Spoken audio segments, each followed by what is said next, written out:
Hello, PyCon. Welcome back. You're back with the education track. And this talk is a pre-recorded talk, but with a special, super exciting twist. The fantastic André Roberge will be joining us for his talk, It Doesn't Work. And he will also be joining us in the chat. On the StreamYard chat, you will be able to interact with him during the talk, and he'll join us live afterwards for some questions. So, without further ado, I should introduce him. He's not here. I'm forgetting my things. Okay, so André first learned programming by taking a course in Fortran when he was a teenager, but he never had much use for it.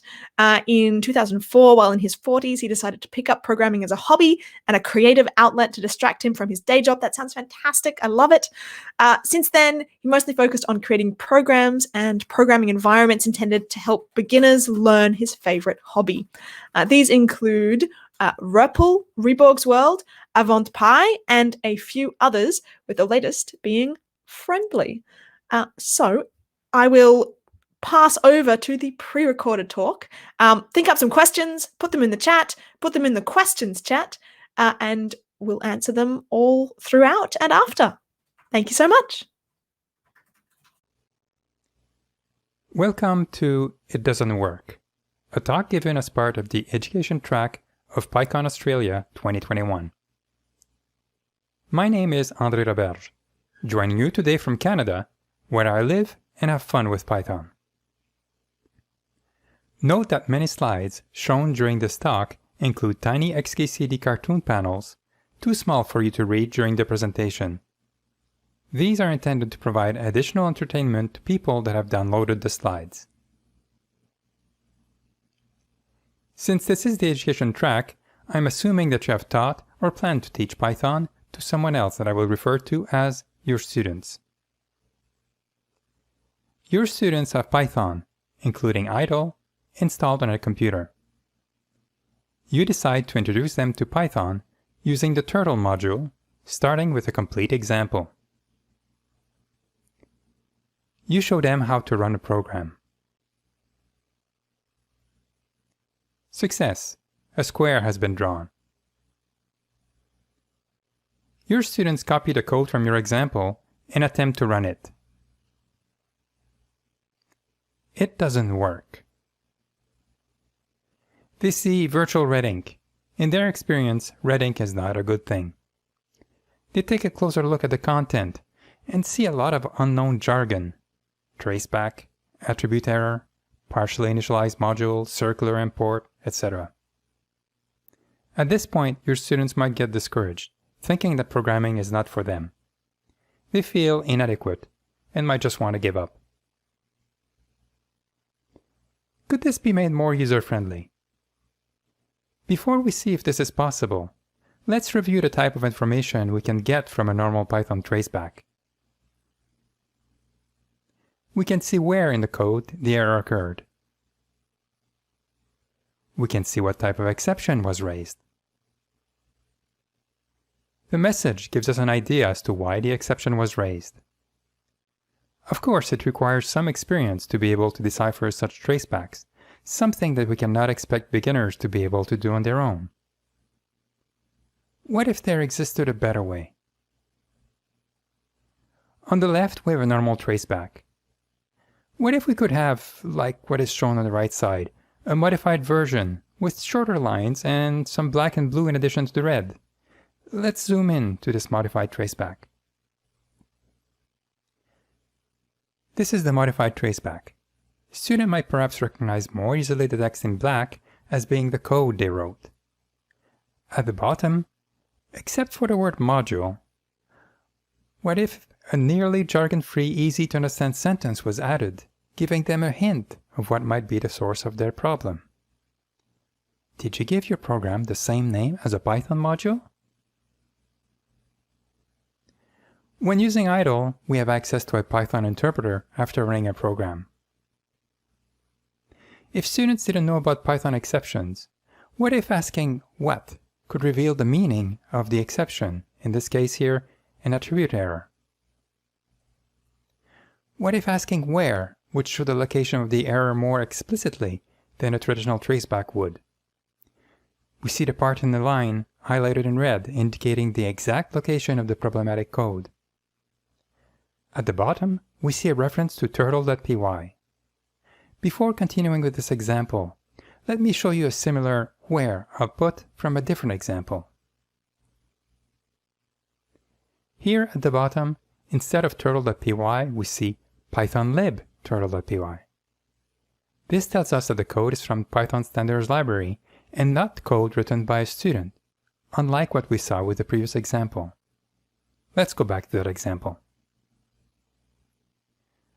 What if asking why gave the student a more complete explanation as to what might have caused the problem they have encountered? And if this was not enough, what if there existed yet one more option? What if typing www as a function used Python's web browser module to do an internet search with the error message used as a search string? All of this is possible using friendly or friendly traceback. Let's have a look at a second example. During PyCon Australia 2018, much fun was had talking about something called a flipfloperator. The code shown on this slide was used in an example.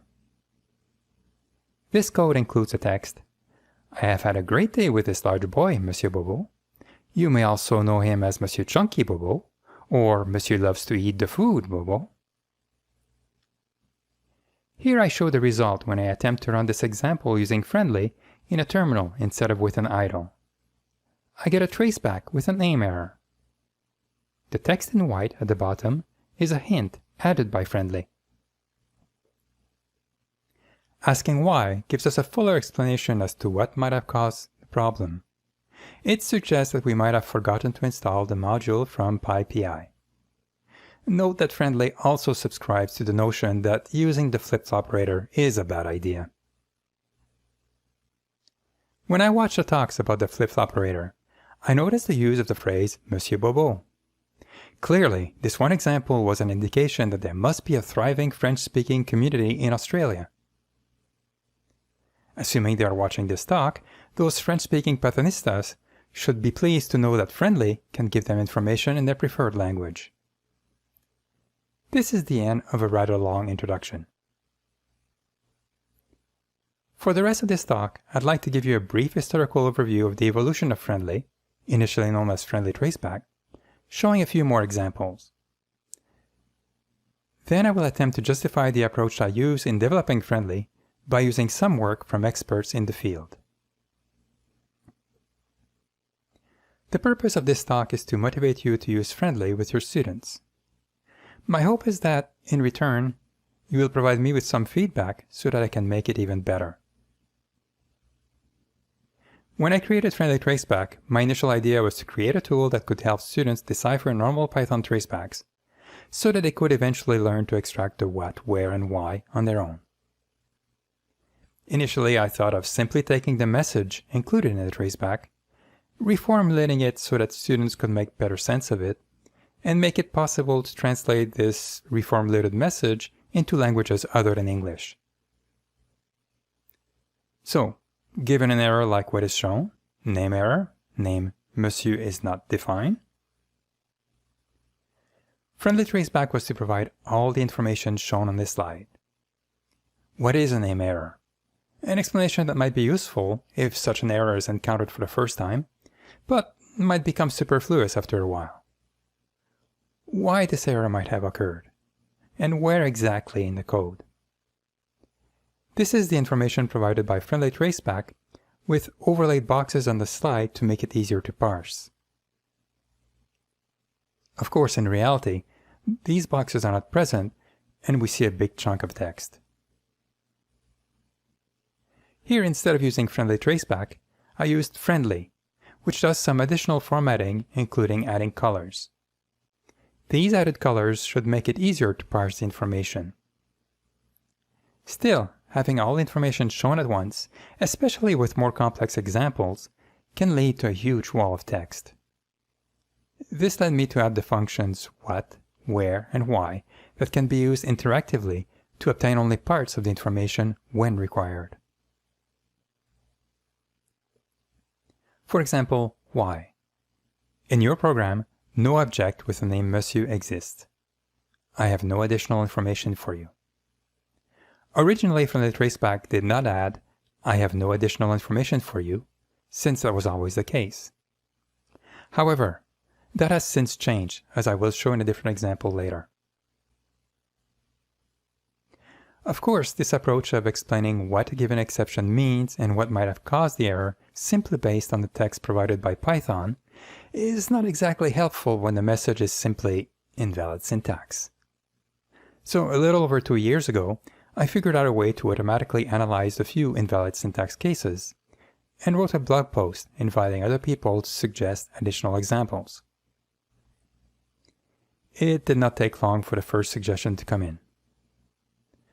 Over time, a few more suggestions were made, encouraging me to pursue further on my own in an attempt to analyze more and more cases. Here's an example done while using Mu, arguably the most beginner-friendly Python editor that exists.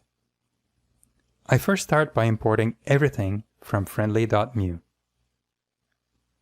After importing the turtle module, I try to call pen, which results in a traceback. Friendly's hint at the bottom includes 2 suggestions. Either a typo was made and I meant to write the built-in len instead of pen, or since pen is an attribute of turtle, a module that was previously imported, perhaps a reference to that module is missing. Mu has different themes. Switching to the night theme changes the color, and the output provided by Friendly no longer blends in. When using Friendly with Mu in a night theme, a student or teacher can type in night as a function, so that the information displayed afterwards by Friendly matches the theme used by Mu. Asking why results in a more detailed explanation than that given by the hint added at the bottom of the traceback by Friendly. In the previous example, you might have noticed that I use a star import, which is generally frowned upon, usually for good reasons. I don't have enough time in this talk to explain why I nonetheless suggest to do so. I invite you to consult the documentation for the detailed explanation and for suggested alternatives specific to Friendly, such as the one I will show in the next example. Here's an example of a normal traceback, created when using the latest version of Jupyter Lab. The details of the code are not important. However, I want to draw your attention to the weird file name we see in a traceback.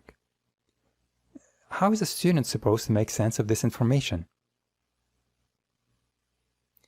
Let's use Friendly, this time by importing a single object from friendly.jupyter as an alternative to doing a star import. While it is not needed, I adjusted Friendly's theme to better match the Jupyter Lite theme. I also set the width of Friendly's output so that it made for better screen captures for this talk. I now run the same code as before. Notice how, instead of some weird file names, the traceback includes references to code blocks, which is the terminology used in Jupyter's documentation.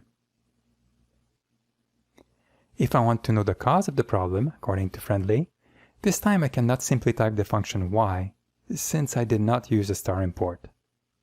Instead, I can use the y method of the Friendly object to achieve the same goal.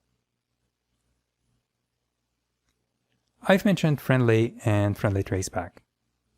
Initially, the project was called Friendly Traceback and later renamed Friendly. At the end of June of this year, the project was split into 2 projects, moved from my personal GitHub site to a new Friendly Traceback organization I created.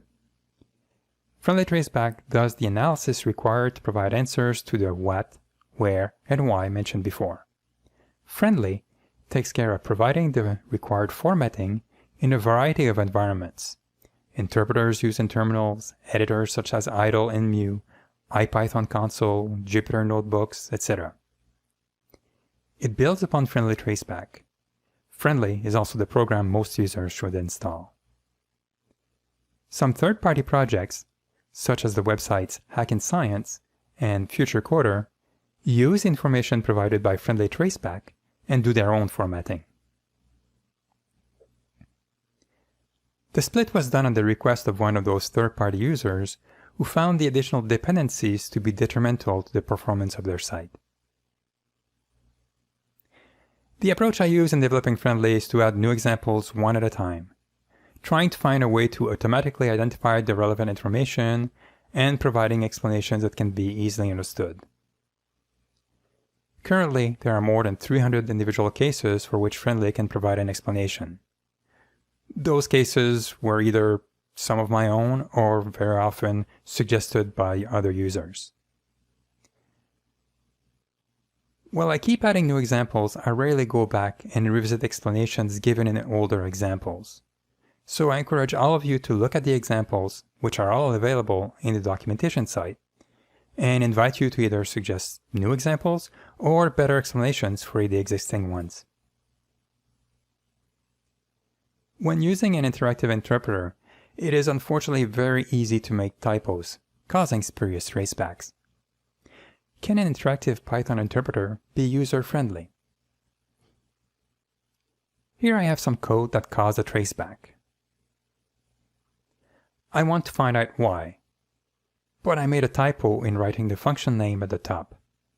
This should be easy to correct given the hint provided by Friendly. I typed it correctly this time, but it does not give me the explanation I needed. It told me that I made a mistake in typing out why, which I already knew, and has nothing to do with the first traceback. By using the history function, I can view all the exceptions raised so far. I can go back in history, thus erasing the latest mistake. I can now ask why, and get an explanation for the first traceback as I wanted in the first place. Since recording a first version of this talk, I've added a new way to use Friendly within Jupyter notebooks and similar environments. Instead of having to type what, where, and why, the user can simply click on buttons to show or hide the corresponding explanation, thus eliminating typo-related problems in these environments. In trying to improve Friendly, there's always a question at the back of my mind. Am I making the right choices? So far, I have had some feedback from individual users who are advanced Python programmers, but there has been no systematic evaluation done with actual beginners. In the absence of such studies, I recently read a paper on the topic after I saw a link to it on Twitter, on designing programming error messages for novices, readability, and its constituent factors. While reading this paper, I noted that the problems associated with bad error messages have been discussed for a few decades without being solved. According to that paper, there are two important factors for readability of error messages: message length and use of jargon. Ideally, one should remove jargon and acronyms, write messages in complete sentences, use simple vocabulary, use an economy of words, so complete but short sentences. The paper focused on readability, which the authors deemed to be more fundamental than usability. By usability, they mean how useful is the information provided in finding a solution to the problem. The authors had groups of students evaluating error messages from Java, C, and Python. I expected the results to be that error messages from Java were too verbose, those from C too cryptic, and those from Python just right. I was wrong. Error messages from Python were rated as the worst of the three. Let's consider why that might be the case, using the first example shown at the beginning of this talk. Prior to version 3.8, the error message provided by Python was relatively short. Module turtle has no attribute forward. This message did not contain any additional information about the actual cause. Then more information was added. potentially useful to more advanced programmers, but full of jargon that cannot be understood by beginners. However, when using Friendly with any Python version, an additional hint is provided, which should be more easily understood by beginners. To be fair, I must note that some recent improvement for Python, where some invalid syntax messages have been replaced by something more useful. For example, errors due to forgetting to close a parenthesis are now identified correctly in Python 3.10. Here's the same example run with Friendly, which gives the same correct explanation for all supported Python versions, even if we only get an invalid syntax error message. Python caters to all kinds of programmers, from beginners just learning the basics to advanced programmers using Python in their daily job. When it comes to error messages, it would seem that Python seeks a middle ground and occasionally uses jargon not accessible to beginners. By contrast, Friendly attempts to cater to such beginners.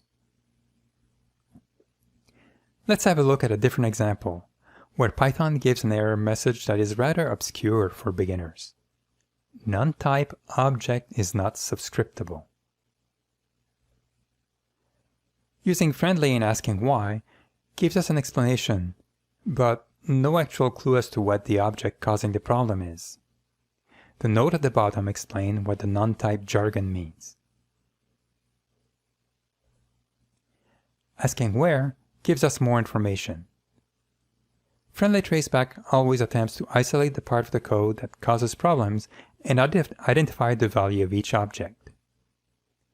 Here we have a dict x containing other Python dicts.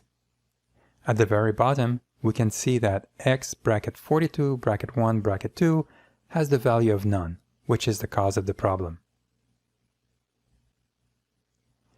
This almost concludes this introductory talk to Friendly and Friendly traceback. To find out more, you could use a search engine to find out Friendly's documentation, but there's a better way. First, install Friendly.